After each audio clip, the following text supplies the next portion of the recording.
do we know that we have a soul? This is important because the Bible seems to teach that we are body and we are soul. Jesus talked about not fearing the one who can just destroy the body, but fearing the one who can destroy the body and the soul.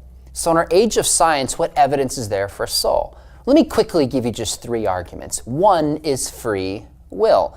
I'm not talking about Calvinism versus Arminianism. I'm simply saying that we as human beings have the capacity to make choices that are up to us.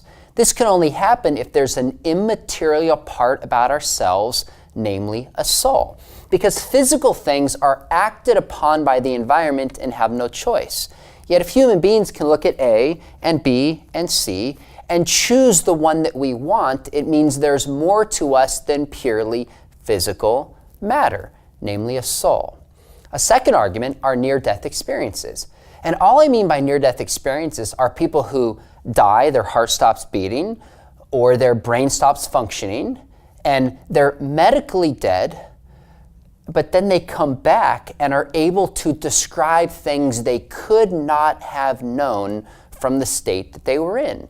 And there are multiple carefully documented in peer-reviewed journal articles about times where this has happened and people have information they couldn't have known. This doesn't prove Christianity. That doesn't prove the soul is eternal. But it tells us there's an immaterial part of ourselves. When the body stops functioning, the soul continues on.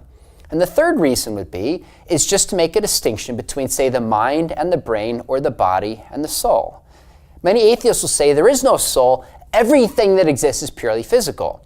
But the problem is that there's parts of our mind or parts of our souls that can't be described in physical terms. Things like pain, for example. You can't explain pain in physical terms.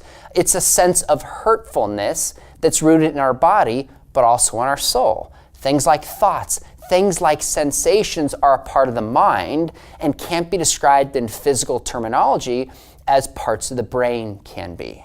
So when we look at free will, we look at near-death experiences, we look at characteristics that are different of the mind and the brain, or the body and the soul, we have 3 good reasons to think that the soul exists. Now there's many more than this, but the bottom line is I think the Bible got it right. You are body and you are soul. And if you want to be a healthy person, you got to take care of both your body and take care of your soul.